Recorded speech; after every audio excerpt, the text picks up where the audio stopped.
volume score. Tyler Zeller's checked in for Boston. Bradley comes in for Thomas. Philadelphia also making some changes. Oh, look out. Well, that's a solidly executed pick play. I mean, it paid dividends with that nice dunk. Exactly the result they were looking for. Yeah, it worked so well. I mean, he got set, did not shuffle his feet. Really well done there offensively.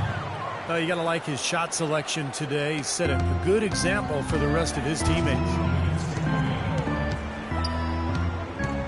Now here's Smart. Not a lot of room. He feeds it to Olynyk.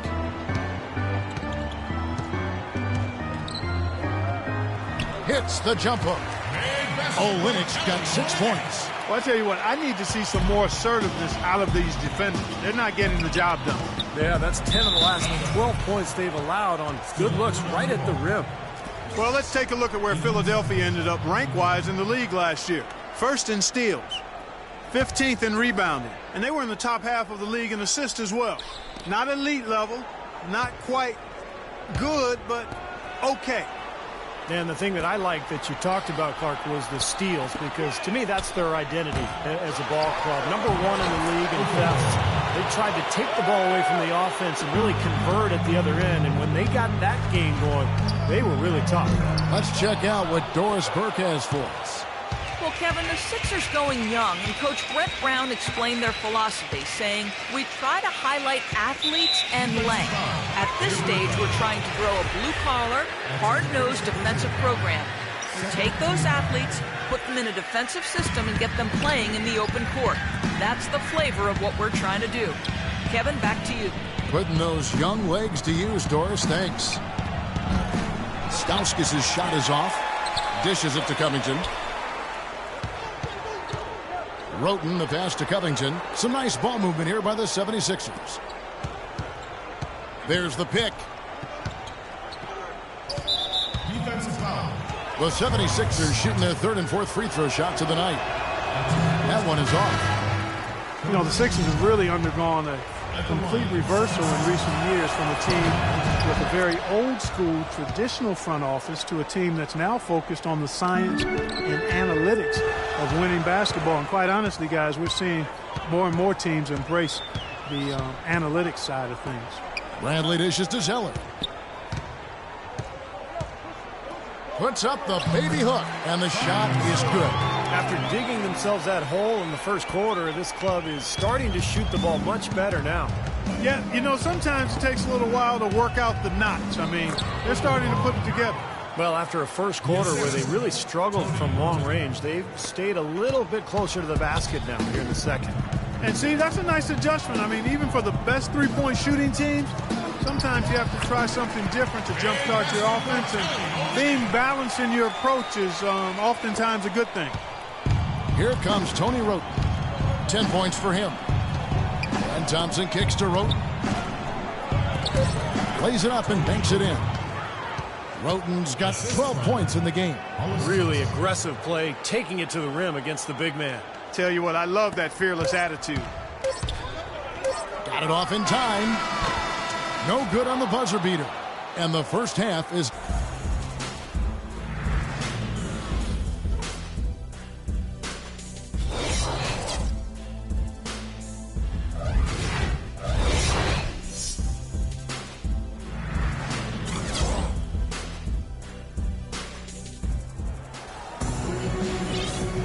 And we welcome you back. Glad to have you with us as more basketball is on the way. During the break, the players getting refueled with Gatorade and are looking amped up and ready to get going once again. A fantastic game from Tony Roten in this one. How about his scoring in the first half? I mean, he's looked like a different player out there today. He really has, Steve. It's been a pleasant surprise for him, that's for sure. I mean, he really hit on something that worked in those first 2 quarters. Smart and Bradley the guards. Tyler Zeller out there with Perry Jones. And it's Olynyk in at the 5, roaming the paint. That's the group for Brad Stevens getting going here in the second half. Here's Stauskas, and the layup is good. Well, you know, it's always a challenge for a coach in a position like Brett Brown, leading a team through a season with 63 losses. How do you hold the Sixers players accountable and demand execution? And despite that lack of success, I think it goes back to his player development experience, understanding that the process is what you have to embrace as you're working towards more consistent success. Roten, the pass to Okafor. Rebound by Olynyk. Excellent. Really solid job, actually, by the defense to get in his way as he was going up for that one. There's the feed to Zeller. He kicks to Smart. Here's the three. Offensive rebound. Okafor with the steal. Here's Covington, defended by Jones.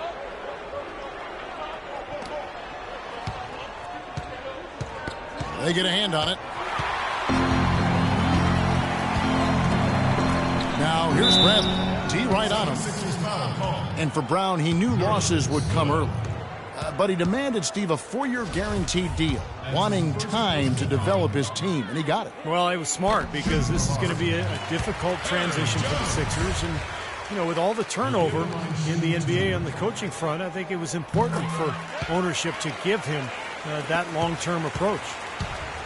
Perry Jones back at Baylor, once considered a top prospect, 6'11", rangy athlete with some guard skills. I think his stock has maybe fallen a little bit, but the Thunder took a flyer on him late in the first round back in 2012. Still a work in progress, but plenty of potential. Timeout called the 76ers. And Perry Jones, Clark, has the makings of a dangerous face-up player. Yeah, he sure does, Kevin. I mean, his shooting is much improved in year 2 in the league. His rebound rate left a bit to be desired at this point, but I think he's going to have to up the rebounding total to get more consistent minutes. Here's what Boston's going with right now.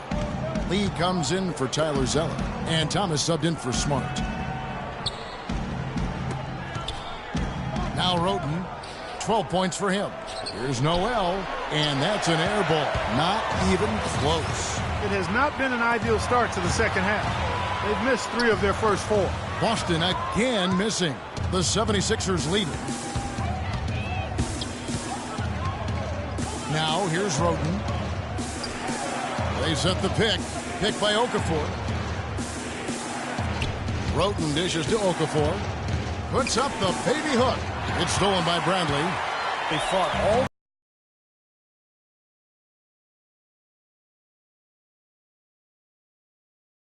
the way back to even the score. We're back to square one. Whole new ball game. And with a comeback like that, they've definitely got the upper hand going forward. And he was fouled on the way up. 2 free throws now for him. The offense just getting right to the rim, but at least they saved the layup with the foul. That's old school basketball rules. I mean, at the end of the day, no easy layup. Earn it from the line. Well, going into last season, the Celtics had made 6 straight playoff appearances, 2 trips to the finals, and 1 NBA championship. But there was no question last year was the beginning of a rebuild. Here's what Philadelphia's going with right now. Carl Landry's checked in for Nerlens Noel, and it's Isaiah Cannon in for Tony Roten. Covington kicks to Okafor to stop the drought. Rebound Boston.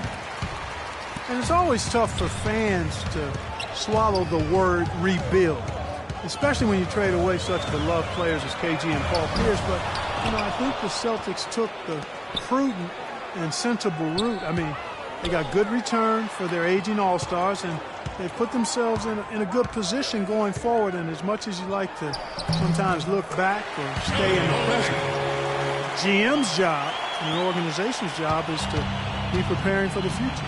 Inside, Olynyk with the steal. Bradley drives in. No good from Lee. For Philadelphia, they've gone only 1 of 5 from the field since halftime. Very slow start offensively. The basket by Cannon.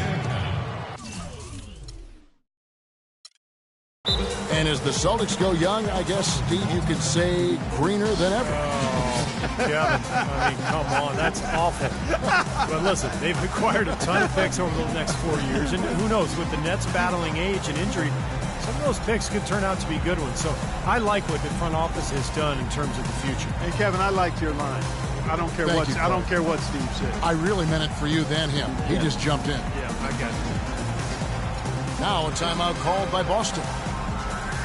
Well, you know, the news was mostly bad for the Celtics, but there was some good news last year. They announced they'll be renovating their arena to make it more state-of-the-art. Boston making some changes. Tyler Zeller's checked in for Kelly Olynyk, and Turner's subbed in for Barry Jones. Thompson, he's checked in for Philadelphia. Thompson comes in for Stauskas. Outside for Thomas. Fires for three. The shot no good. So Philadelphia will take it the other way. And with the Celtics in this building, guys, it isn't falling apart by any means, but the fans had been wanting an upgrade. And from what I understand, I mean, they're going all out. I mean, the arena turns 20 years old this season, and it's going to get a two-decade facelift in terms of amenities and convenience. For Philadelphia, they have shot 50% from the line today. 3 for 6.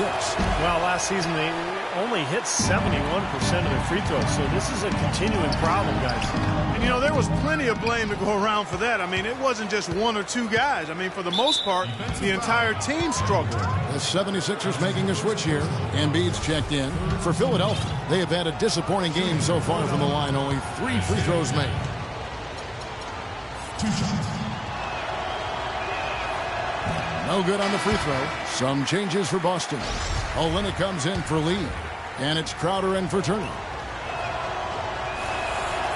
No good on the second free throw.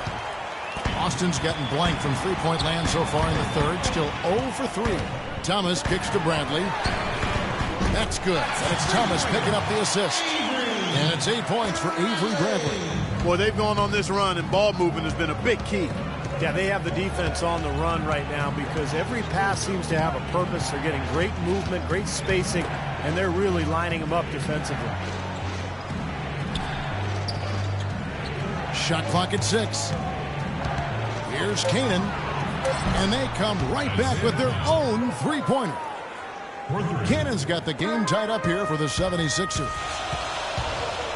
Thomas goes in. And the pass to Crowder.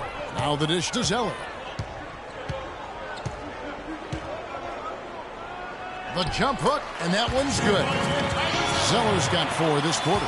Seems like they're on their heels every time defensively because the ball continues to go into the post. Well, if they don't pick up the aggression, things are only going to get worse. Pass to Kanan. And here's Embiid. He's been patient so far, nothing yet on the scoreboard. 30 seconds left to play in the third.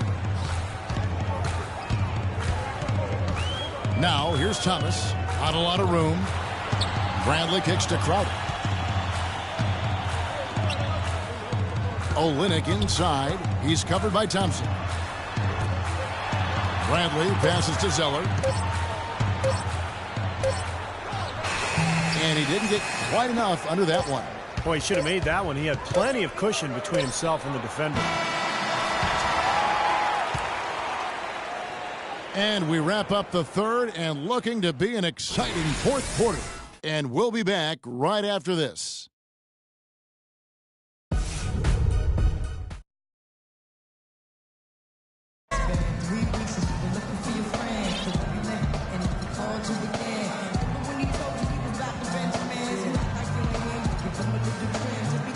And let's take this chance now to show you the State Farm assist of the game. Well, with this assist, he shows you just what a